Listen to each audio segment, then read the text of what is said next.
नमस्कार फ्रेंड्स, जय हिंद। मेरा नाम है प्रीतेश जोशी और भारतीय इतिहास यानी इंडियन हिस्ट्री के इस बड़े इंटरेस्टिंग सेशन में आप सभी का स्वागत है।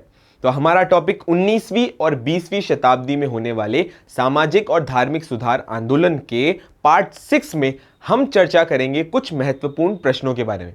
कौन से हैं ये प्रश्न? एक तो ये प्रीवियस ईयर क्वेश्चंस हैं और एग्जामिनेशन पॉइंट ऑफ व्यू से जितने भी इंपॉर्टेंट क्वेश्चन हैं वो इस श्रृंखला के अंदर हम जो है चर्चा कर लेते हैं। तो चलते हैं पहले प्रश्न की तरफ। पहला प्रश्न क्या बोल रहा है भाई? पहला प्रश्न, कहां और कब आर्य समाज की स्थापना हुई? तो सबसे पहले तो मुझे ये बताओ कि भाई आर्य समाज की स्थापना करने वाले व्यक्ति कौन थे? तो दयानंद सरस्वती साहब। उनका असली नाम क्या था? मूलशंकर। अच्छा, साथ ही साथ उन्होंने जो नारा दिया था वो क्या था?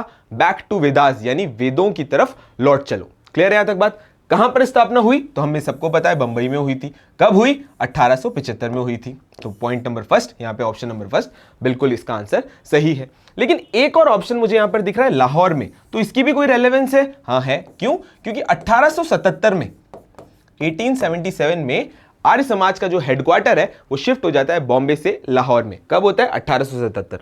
इसके अलावा ऑप्शन नंबर फोर्थ की तरफ भी हम देख लेते हैं। ऑप्शन नंबर फोर्थ भी मुंबई 1885। क्या ये कुछ डेट इंपॉर्टेंट है क्या? तो हाँ, ये बड़ी इंपॉर्टेंट डेट है। क्या हुआ था इस दिन? भारतीय राष्ट्रीय कांग्रेस यानी इंडियन नेशनल कांग्रेस जो है, भारतीय राष्ट्रीय कांग्रेस, इंडियन नेशनल कांग्रेस की स्थापना 1885 बॉम्बे के तेजपाल संस्कृत कॉलेज में होती है। और करने वाले व्यक्ति कौन थे? तो ए.ओ. ह्यूम थे। साथ ही साथ पहला जो सम्मेलन था उसकी अध्यक्षता किसने की? तो W.C. बैनर्जी ने की। तो ये सारे ऑप्शन क्लियर है। चलो क्वेश्चन नंबर 2 की तरफ चलते हैं। विदेशी शासन कितना भी अच्छा क्यों ना हो वह स्वराज्य की बराबरी नहीं कर सकता। इस कथन में किसके विचार अभिव्यक्त किए गए? तो सबसे पहले मुझे एक बात बताओ, कौन से ऐसे पहले व्यक्ति थे जिन्होंने स्वराज शब्द का इस्तेमाल किया? तो भैया हमें सबको पता है दयानंद सरस्वती साहब, स्वराज शब्द का इस्तेमाल करने वाले दयानंद सरस्वती साहब। तो ऑप्शन नंबर 2 जो है इसका आंसर है दयानंद सरस्वती साहब। क्या कह रहे हैं? वो ये कह रहे हैं कि विदेशी शासन जो है चाहे वो कितना भी अच्छा हो, स्वराज की बराबरी नहीं कर सकता। अब मुझे एक और चीज बताओ कि दयानंद सरस्वती साहब ने स्वराज के अलावा भी कोई चीजें कही थी? तो हाँ कही थी। क्या? एक तो स्वदेशी की बात कही थी इन्होंने, इसके अलावा स्वभाषा, स्वभाषा और साथ ही साथ क्या? स्वाभिमान, स्वाभिमान। तो 4 स का जो कॉन्सेप्ट है, स्वराज, स्वदेशी, स्वभाषा और स्वाभिमान, स्वाभिमान का जो कॉन्सेप्ट है वो दिया था दयानंद सरस्वती साहब ने। आर्य समाज की स्थापना करने वाले भी व्यक्ति यही थे। क्लियर है? चलो क्वेश्चन नंबर 3 की तरफ चलते हैं। क्वेश्चन नंबर 3 क्या कह रहा है? ब्रह्म समाज की स्थापना किसने की थी? ब्रह्म समाज की स्थापना किसने की थी? कब की थी? तो जल्दी से मुझे बताओ। 1828 में की थी। और करने वाले व्यक्ति कौन थे? तो राजा राम मोहन रॉय साहब थे। अच्छा, ये जो 1828 में जो ब्रह्मो समाज की स्थापना हुई, इससे पहले कोई राजा राम मोहन रॉय ने संगठन बनाया था? तो हम सभी को बताए 1817 में। 1817 में क्या बनाया था? आत्मीय सभा, आत्मीय सभा बनाई थी। आत्मीय सभा बनाई थी। किसने बनाई? तो राजा राम मोहन रॉय साहब ने बनाई थी। क्लियर है? अच्छा, ईश्वरचंद विद्यासागर, विधवा पुनर्विवाह जो कानून था वो इनके प्रयासों से आया था। अच्छा, महिला शिक्षा के लिए भी इन्होंने इंपॉर्टेंट कार्य किया था। तो ऑप्शन नंबर फर्स्ट भी हमने ईश्वरचंद विद्यासागर के बारे में कुछ इंफॉर्मेशन ले ली। अब बात कर लेते हैं देवेंद्रनाथ टैगोर। इन्होंने कुछ संगठन बनाए थे। पहला संगठन था तत्वबोधिनी सभा, तत्वबोधिनी सभा। और दूसरा याद करो क्या? 1866 में जब ब्रह्मो समाज जो है 2 पार्ट्स में डिवाइड हो गया था, तो देवेंद्रनाथ टैगोर वाला जो संगठन था उसको कहते थे आदि ब्रह्म सभा, आदि ब्रह्म समाज या आदि ब्रह्म सभा। क्लियर है? तो चलो भाई, देवेंद्रनाथ टैगोर भी हुए। और विवेकानंद साहब ने जो सभा बनाई थी या फिर जो संगठन बनाया था, उस संगठन का नाम था रामकृष्ण मिशन। और कब बनाया? तो 1897 में बनाया। अपने गुरु के नाम से रामकृष्ण मिशन की स्थापना करी। कब? 1897। तो चारों ऑप्शन क्लियर है। क्वेश्चन नंबर 3 का आंसर है थर्ड, राजा राम मोहन रॉय ने। कब करी थी? 1828 में। 1828 में। चलो भैया, अब चल लेते हैं अपन क्वेश्चन नंबर 4 की तरफ। क्वेश्चन नंबर 4 क्या कह रहा है? रामकृष्ण मिशन की स्थापना किसने करी? तो अभी बात करी थी, कब करी? 1897 में करी थी। अपने गुरुजी के कहने पर करी थी, अपने गुरुजी की टीचिंग्स को आगे बढ़ाने के लिए की थी। करने वाले व्यक्ति कौन थे? तो स्वामी विवेकानंद साहब थे। राजा राम मोहन रॉय के बारे में बात देख ही ली। 1817 का आत्मीय सभा और 1828 का ब्रह्म सभा। दयानंद सरस्वती का 1875 का आर्य समाज। चलो, ईश्वरचंद विद्यासागर के बारे में भी अपन ने बात कर ली। क्वेश्चन नंबर 4 का आंसर है ऑप्शन 3, स्वामी विवेकानंद। अच्छा, क्लियर? चलो अब देख लेते हैं एशियाटिक सोसाइटी ऑफ बंगाल के संस्थापक कौन थे। तो मुझे जल्दी से बताओ, जब हम सामाजिक धार्मिक सुधार आंदोलन पढ़ रहे थे तो जो उसका कारण थे उसमें हमने एक कारण देखा था इतिहास का पुनर्लेखन, और इतिहास का पुनर्लेखन करने वाला जो एक सोसाइटी थी उसका मेन काम क्या था, इस एशियाटिक सोसाइटी का मेन काम क्या था, इसका काम था पौराणिक ग्रंथों का ट्रांसलेशन करना, पौराणिक ग्रंथों का ट्रांसलेशन करना। और कब बनी, तो 1784 में बनी, मुझे याद आ रहा है 1784 में बनी, क्लास के अंदर हमने ये सारी चीजें डिस्कस करी थी। करने वाले व्यक्ति कौन थे, तो sir William Jones, option number first sir William Jones. अब सर विलियम जोन्स के साथ साथ में ऑप्शन नंबर 2 जो है वो भी इससे जुड़ा हुआ है। क्या बात करता है, वो बात कर रहा है एक विल्किंस नाम के, चार्ल्स विल्किंस।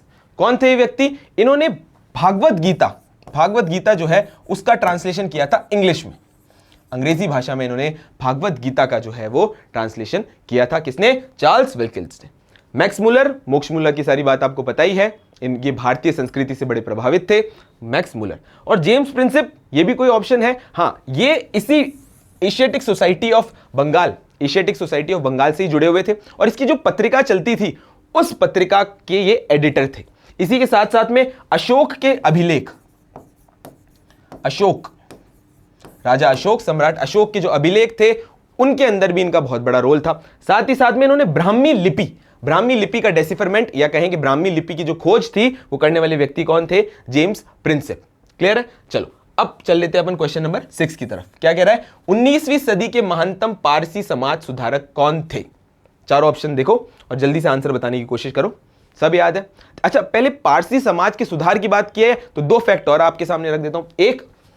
एक तो एक सभा बनी थी, उस सभा का क्या नाम था, रहनुमाई मजदयासन सभा, जो पारसी समाज सुधार से रिलेटेड थी। क्या नाम था, रहनुमाई मजदयासन सभा, रहनुमाई मजदयासन सभा। क्लियर है यहां तक बात। इसके अलावा एक अखबार था, एक पत्रिका थी जिसका नाम था रस्त गुफ्तार, रस्त गुफ्तार, रस्त गुफ्तार।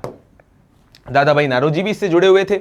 अब क्वेश्चन के ऊपर वापस से आ जाते हैं, तो इसका आंसर है option number 4 B M. Malabari, Behram ji M Malabari. बड़े अच्छे ही पारसी समाज सुधारक थे। क्लियर है, चलो क्वेश्चन नंबर 6 से आगे बढ़ते हैं क्वेश्चन नंबर 7 की तरफ। थियोसॉफिकल सोसाइटी का मुख्यालय कहां था। अब मुझे जल्दी से बताओ, थियोसॉफिकल सोसाइटी की स्थापना कब हुई, तो सर 1875 में, 1875 में हुई थी। और कहां हुई, तो न्यूयॉर्क में हुई थी। अब आप लोग घबरा जाओगे कि अगर न्यूयॉर्क में स्थापना हुई तो न्यूयॉर्क तो ऑप्शन में है ही। अरे भाई, ये बात कर रहा है भारत के अंदर थियोसॉफिकल सोसाइटी की स्थापना कहां पर हुई। तो ऑप्शन देखो, आंसर बताने की कोशिश करो। Option number 3 Adyar. कब हुई, अड्यार के अंदर, यानी भारत के अंदर 1886 में, 1886 में थियोसॉफिकल सोसाइटी, जो थियोसॉफिकल मूवमेंट था उसका एस्टेब्लिश होता है 1886 में। कहां पे, अड्यार में। अड्यार कहां पर है, तो भैया मद्रास में है, मद्रास में। थियोसॉफिकल सोसाइटी से जुड़े हुए कुछ लोगों की बात याद करो। एक तो कर्नल एच.एस. ऑलकॉट और मैडम ब्लावात्स्की, इसकी स्थापना करने वाले व्यक्ति कौन थे, कर्नल एच.एस. ऑलकॉट और मैडम ब्लावात्स्की। और एनी बेसेंट जो थी वो भी इससे जुड़ी हुई थी, एनी बेसेंट भी इसी थियोसॉफिकल समाज से जुड़ी हुई थी। तो क्लियर है बात, कहां पर हुई, 1875 में न्यूयॉर्क में इसकी स्थापना होती है। भारत के अंदर इसका मुख्यालय खुलता है 1886 में, कहां पर, मद्रास के अड्यार में। क्लियर है यहां तक बात। चलो आगे बढ़ते हैं प्रार्थना समाज की तरफ। जब मैं प्रार्थना समाज की बात सुनता हूं तो मुझे एक व्यक्ति की याद आती है। कौन है वो व्यक्ति, केशव चंद्र सेन, केशव चंद्र सेन, केशव चंद्र सेन। इन्हीं के ही प्रभाव से महाराष्ट्र में, इन्हीं के ही प्रभाव से महाराष्ट्र में प्रार्थना समाज जो है उसकी स्थापना होती है। और करने वाले व्यक्ति कौन थे, जल्दी से चारों ऑप्शन में देखो, याद करोगे कौन थे, आत्माराम पांडुरंग, आत्माराम पांडुरंग। इनके अलावा, इनके साथ साथ ही एम.जी. रानाडे, एम.जी. रानाडे, इनका भी बहुत ज्यादा बड़ा योगदान था किसमें, प्रार्थना समाज की संस्थापना करने में। प्रार्थना समाज की स्थापना करने में किस व्यक्ति का योगदान था, आत्माराम पांडुरंग और एम.जी. रानाडे। इसके अलावा और ऑप्शंस को एक्सप्लोर करते हैं, देखते हैं कुछ फैक्ट्स इनसे रिलेटेड है या नहीं है। सबसे पहले सेकंड ऑप्शन की तरफ चलते हैं, वो बोलता है केशव चंद्र सेन के बारे में, जिनके प्रभाव से प्रार्थना समाज महाराष्ट्र के अंदर स्थापित हुई थी। अब केशव चंद्र सेन ने कोई संगठन बनाया है क्या, हाँ भाई उन्होंने बनाया था। कब बनाया था, जब 1866 में ब्रह्मो समाज 2 पार्ट्स के अंदर डिवाइड हो गया था, तो उन्होंने बनाया था भारतीय ब्रह्मो समाज। ठीक है, देवेंद्रनाथ टैगोर की ऑलरेडी अपन बात कर चुके हैं, 2 संगठन इनसे भी जुड़े हुए हैं। कौन कौन से याद करो, अभी बताए, तत्वबोधिनी सभा और आदि ब्रह्मो समाज। इसके अलावा राजा राम मोहन रॉय की भी 2, कौन से, आत्मीय सभा और ब्रह्मो समाज, 1817, 1828। चलो क्वेश्चन नंबर 9 की तरफ चलते। क्वेश्चन नंबर 9 है सत्यशोधक समाज। सत्यशोधक समाज की संस्थापक कौन थे? अब मुझे जल्दी से बताओ, सत्य का शोध किसने किया? तो हमें याद है ज्योतिबा फूले ने किया। ठीक है, अच्छा इन्होंने एक किताब भी लिखी थी ज्योतिबा फूले ने, कौन सी थी वो किताब, उसको भी देख लेते हैं। गुलामगिरी। गुलामगिरी, गुलामगिरी, गुलामगिरी किताब किसकी थी? ज्योतिबा फूले की। और इनका संगठन कौन सा था? सत्यशोधक समाज। क्लियर है यहां तक बात? अब गुलामगिरी जो किताब थी वो किसके ऊपर बेस्ड थी? तो हमें सबको पता है भाई, दास प्रथा के ऊपर बेस्ड थी। दास प्रथा के ऊपर ही पूरी किताब लिखी गई थी गुलामगिरी, लिखने वाले ज्योतिबा फूले। और इस समाज की स्थापना किसने करी? तो ज्योतिबा फूले ने की थी। किस समाज की? सत्यशोधक समाज की। क्लियर है यहां तक बात? चलो, दयानंद सरस्वती साहब ने आर्य समाज की थी कब? 1875 में। चलो नेक्स्ट क्वेश्चन नंबर 10 आ गया। कौन सा? क्वेश्चन नंबर 10 बात कर लेते हैं। केशव चंद्र सेन और उनके समर्थकों ने 1866 में कौन सा समाज बनाया? ऑप्शन है आदि ब्रह्म समाज, प्रार्थना समाज, ब्रह्म समाज ऑफ इंडिया और धर्म समाज। अब मुझे जल्दी से बताओ 1866 की क्या कहानी थी? हम ऑलरेडी क्लास में देख चुके हैं। अरे भाई क्या हुआ, 1866 के अंदर जो ब्रह्म समाज था वो दो पार्ट्स के अंदर डिवाइड हो गया। एक वाले पार्ट का नाम था आदि ब्रह्म समाज और इसको हेड कौन कर रहे थे? देवेंद्रनाथ टैगोर साहब हेड कर रहे थे। इसी के साथ साथ में 1866 में जो दूसरा हेड कर रहे थे वो थे केशव चंद्र सेन और इनके समाज का नाम था भारतीय ब्रह्मो समाज। भारतीय ब्रह्मो समाज, ब्रह्मो समाज ऑफ इंडिया, भारतीय ब्रह्मो समाज। क्लियर है यहां तक बात? अच्छा ये दो पार्ट्स में क्यों डिवाइड होते हैं? क्योंकि जो केशव चंद्र सेन वाला ग्रुप था वो कहता है कि भाई अब ब्रह्मो समाज के अंदर जो है अन्य धर्मों का भी समावेश करना चाहिए। और आदि ब्रह्मो समाज वाले देवेंद्रनाथ टैगोर कह रहे थे कि भाई हम इस ब्रह्मो समाज को जो है वो सिर्फ और सिर्फ राजा राम मोहन रॉय के पद चिन्हों पर चलाएंगे। इस वजह से लड़ाई हो जाती है और लड़ाई से ब्रह्म समाज में दो पार्ट्स डिवाइड हो जाते हैं। कौन कौन से? आदि ब्रह्म समाज और दूसरा याद करो जल्दी से, भारतीय ब्रह्मो समाज। अब इस भारतीय ब्रह्मो समाज में भी एक इश्यू आ जाता है। क्या होता है भारतीय ब्रह्मो समाज में? क्या होता है कि केशव चंद्र सेन जो खुद जो है समाज सुधारक थे वो एक बड़ी घटना करते थे। क्या? अपनी स्वयं की बेटी की कूच बिहार के महाराजा से शादी कर देते और शादी करने की वजह से इस समाज के अंदर भी टूट हो जाती है और इस समाज में से एक नया समाज बनता है, उसका नाम था साधारण ब्रह्मो समाज। साधारण ब्रह्मो समाज, साधारण ब्रह्मो समाज। अब एक प्रश्न मुझे आपके सामने रखना है, जल्दी से मुझे बताओ सबसे साधारण भगवान कौन से हैं? कौन से हैं सबसे साधारण भगवान? जल्दी से मुझे बताओ। वो हैं शिव जी, और शिव जी हमेशा आनंद में रहते हैं। तो याद कर लो भाई, साधारण ब्रह्मो समाज की स्थापना करने वाले व्यक्ति एक तो शिवनाथ शास्त्री और आनंद मोहन बोस। आनंद मोहन बोस, शिवनाथ शास्त्री और आनंद मोहन बोस। शिव जी आनंद में रहते हैं, बड़े साधारण रहते हैं, इस वजह से साधारण ब्रह्मो समाज की स्थापना करने वाले कौन? शिवनाथ शास्त्री और आनंद मोहन बोस। क्लियर है? प्रार्थना समाज हमें पता ही है, जल्दी से बता दो कौन से?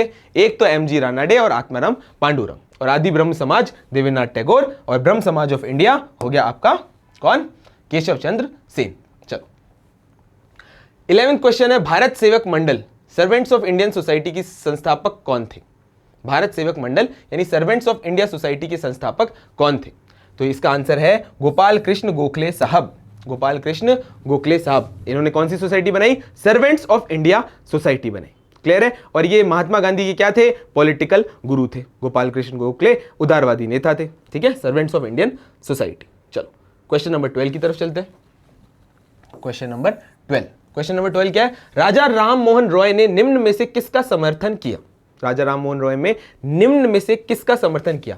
बहुदेववाद, मूर्ति पूजा, एकेश्वरवाद और उपरोक्त सभी। तो इसका क्या आंसर होगा भाई? बहुदेववाद के तो वो खिलाफ थे, मूर्ति पूजा के भी वो खिलाफ थे, बात किसी भी करते थे?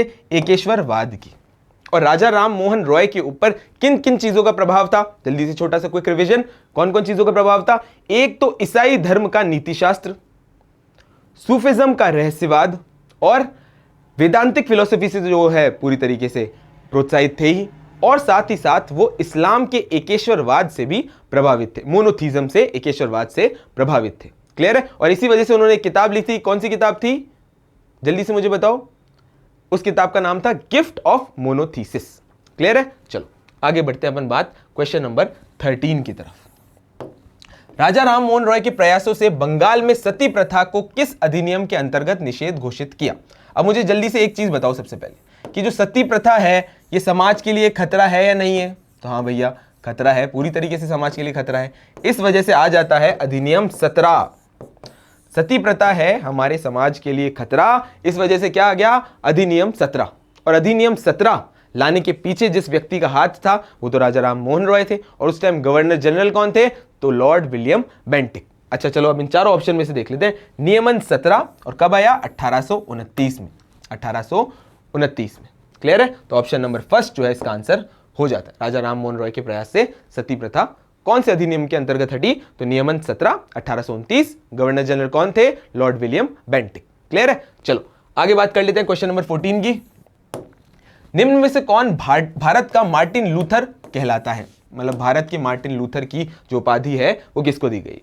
अब क्रिश्चियन धर्म का जो पुनर्जागरण किया या यूरोप में जो पुनर्जागरण जिस व्यक्ति को श्रेय जाता है वो है मार्टिन लूथर साहब, और भारत में अगर हिंदू धर्म के अंदर पुनर्जागरण किया, कुरीतियों को कम करने का जो योगदान जाता है वो है योगदान स्वामी दयानंद सरस्वती साहब का। तो इस वजह से भारत का मार्टिन लूथर कहा जाता है स्वामी दयानंद सरस्वती को। क्लियर है। अच्छा दूसरा ऑप्शन है राजा राम मोहन रॉय, और इनकी उपाधियां एग्जामिनेशन पॉइंट ऑफ व्यू से बड़ी इंपॉर्टेंट है। एक तो ये भारतीय पुनर्जागरण का जनक, तो भाई राजा राम मोहन रॉय।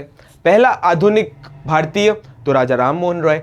अतीत और भविष्य के बीच का सेतु, तो राजा राम मोहन रॉय। तो ये 3-4 इनकी उपाधियां हैं वो है। एक और उपाधि है भारतीय राष्ट्रवाद का जनक जो है वो भी कहा जाता है राजा राम मोहन रॉय साहब को। तो क्वेश्चन नंबर 14 पूरी तरीके से क्लियर है। भारत का मार्टिन लूथर, स्वामी दयानंद सरस्वती, और कुछ उपाधियां मैंने राजा राम मोहन रॉय से भी रिलेटेड आपसे डिस्कस कर ली। क्लियर है। चलो अब बात कर लेते हैं क्वेश्चन नंबर 15 की तरफ। भारत का प्रथम आधुनिक पुरुष, ये देखो ये क्वेश्चन आ गया, अभी तो अपन ने डिस्कस किया था और क्वेश्चन आ गया। पहला आधुनिक पुरुष कौन है, तो वो है Raja Ram Mohan Roy. First modern man of India, पहला आधुनिक पुरुष, आधुनिक भारत का नेता, सारी की सारी उपाधियां किसको है, राजा राम मोहन रॉय साहब को। क्लियर। इसके अलावा एओ ह्यूम का भी नाम है, तो इसके लिए भी हम डिस्कस कर चुके हैं क्या कि भाई 1885 में भारतीय राष्ट्रीय कांग्रेस की स्थापना करने वाला जो व्यक्ति था वो था एलिवियन ऑक्टावियन ह्यूम, एओ ह्यूम। चलो अब बात कर लेते हैं क्वेश्चन नंबर 16 की। शिकागो में 1893 में आयोजित विश्व धर्म संसद में निम्न में से किसने भाग लिया, निम्न में से किसने भाग लिया, किसमें, शिकागो में होने वाली विश्व धर्म संसद के बारे में। तो एक टाइमलाइन के थ्रू अपन सबसे पहले देख लेते हैं। ये है टाइमलाइन उस व्यक्ति की। सबसे पहले 1893 में जाते हैं शिकागो, ठीक है, शिकागो जाते हैं। उसके बाद 1896 में 1896 में वेदांत सभा की स्थापना करते हैं, कहां पर, न्यूयॉर्क के अंदर। ठीक है भैया। इसके अलावा और कोई बात, तो हाँ है 1897 में जब भारत आते हैं तो भारत आके रामकृष्ण मिशन की, रामकृष्ण परमहंस की टीचिंग्स को लोगों तक पहुंचाने के लिए रामकृष्ण मिशन की स्टैब्लिश कर देते हैं, रामकृष्ण मिशन की स्थापना कर देते हैं 1897 में। और 1899 में वो जाते हैं पेरिस में विश्व धर्म के इतिहास की बात करने। विश्व धर्म इतिहास का एक सम्मेलन हो रहा था पेरिस में, 1899 में जाते हैं। और मैं किस व्यक्ति की बात कर रहा हूं, तो जल्दी से कनेक्ट करो, कौन, स्वामी विवेकानंद। तो अब आ जाए क्वेश्चन के ऊपर। चलो क्वेश्चन क्या है, 1893 में आयोजित होने वाले विश्व धर्म संसद में किसने भाग लिया। अब सबसे पहले तो एक विश्व धर्म संसद हो रहा था, शिकागो में हो रहा था, यूनाइटेड स्टेट्स ऑफ अमेरिका में हो रहा था, और इसमें जाते हैं स्वामी विवेकानंद साहब, और उनकी आपको पूरी कहानी पता ही है। मेरे प्रिय भाइयों बहनों से स्टार्ट करते हैं। वो शिकागो भेजने के पीछे जिस व्यक्ति ने इनकी मदद करी थी वो व्यक्ति कौन थे, तो अजीत सिंह, महाराजा अजीत सिंह कहां के थे, तो खेतड़ी के थे। तो ऑप्शन लगा दो जल्दी से, स्वामी विवेकानंद साहब। क्लियर। अब फर्स्ट ऑप्शन जो है राजा राम मोहन रॉय, इससे भी रिलेटेड कोई बात है क्या, हाँ है। कौन सी बात है कि अगर यूरोप की धरती पे पहले भारतीय जिसने कदम रखा था तो वो थे राजा राम मोहन रॉय साहब। अब यूरोप क्यों गए थे ये, तो ये अकबर सेकंड जो उस टाइम के मुगल राजा थे, अकबर सेकंड, अकबर द्वितीय की पेंशन को लेकर बात करने गए थे। ये किससे, ब्रिटिश गवर्नमेंट से। क्लियर है, अकबर सेकंड के लिए। ठीक है। चलो अब बात कर लेते क्वेश्चन 17 के बारे में। राजा राम मोहन रॉय द्वारा प्रकाशित अखबार कौन सा है, तो मिरात उल अखबार, आनंद बाजार पत्रिका, उद्बोधन और सत्याग्रह प्रकाश। तो ऑप्शन नंबर फर्स्ट पूरी तरीके से सही है, मिरात उल अखबार। अब राजा राम मोहन रॉय की किताबें और पत्रिका की बात आ गई, तो क्विक रिवीजन जल्दी से, फास्ट। क्या है रिवीजन, सबसे पहले तो उन्होंने 4 भाषाओं के अंदर जो है ना वो अपनी किताबें और पत्रिका लिखी। सबसे पहले तो फारसी में, इसके साथ साथ में इंग्लिश में और हिंदी में। हिंदी के अलावा इन्होंने लिखी बंगाली में, ठीक है भैया, बंगाली में। 4 भाषाओं के अंदर इन्होंने किताब लिखी। अब सबसे पहले बताओ मुझे फारसी वाली किताब।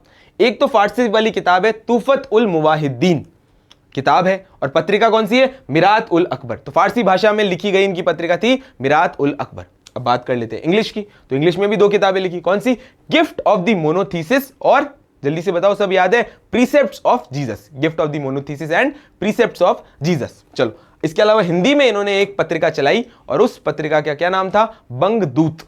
बंगदूत। साथ साथ में बंगाली में, तो बंगाली में इन्होंने जो पत्रिका चलाई उसका नाम था संवाद कौमुदी। तो चारों भाषा की बात हो गई।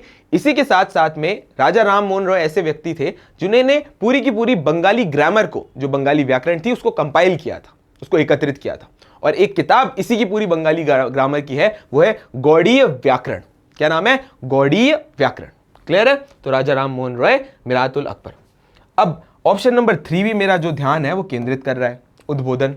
अब बताओ किसकी पत्रिका है उद्बोधन? तो उद्बोधन पत्रिका है स्वामी विवेकानंद साहब की। स्वामी विवेकानंद एक प्रबुद्ध व्यक्ति थे, इसी वजह से प्रबुद्ध भारत जो है वो पत्रिका उन्होंने लिखी। तो स्वामी विवेकानंद की 2 पत्रिकाएं, एक तो उद्बोधन और साथ साथ में कौन सी? जल्दी से याद करके बताओ। प्रबुद्ध भारत। प्रबुद्ध भारत। इसके अलावा एक किताब भी लिखी थी, उस किताब का नाम था मैं समाजवादी हूं। मैं समाजवादी हूं। क्लियर? अब 4th ऑप्शन है सत्यार्थ प्रकाश। तो हम सभी को याद है, स्वामी दयानंद सरस्वती ने लिखी थी सत्यार्थ प्रकाश। क्वेश्चन नंबर 18 की तरफ चलते हैं। लोकहितवादी।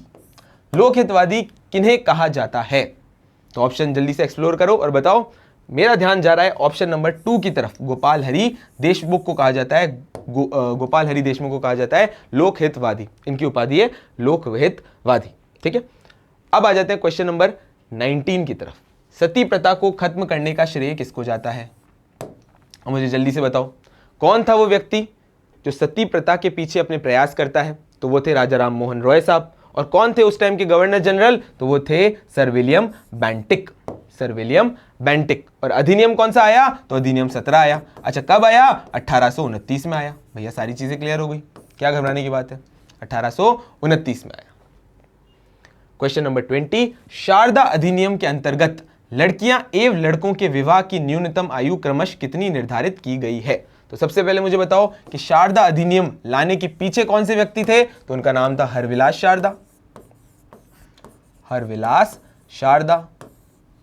हरविलास शारदा। ठीक है, कब आया? तो भाई ये जो शारदा एक्ट था ये आया था 1930 में। इन्हीं के नाम की वजह से 1930 में आया। और इसमें उम्र कितनी रखी गई थी? 14 वर्ष तो महिलाओं के लिए यानी लड़कियों के लिए और 18 वर्ष पुरुषों के लिए, लड़कों के लिए। क्लियर है? तो ये क्वेश्चन 20 यानी 20 क्वेश्चन का ये question bank examination point of view से बड़ा इंपॉर्टेंट है। और इसके साथ साथ हमने सारे ऑप्शंस को एक्सप्लोर करके बहुत बढ़िया सा जो है वो क्विक रिवीजन किया है। तो आशा है आपको ये क्लास अच्छी लगी होगी। Thank you.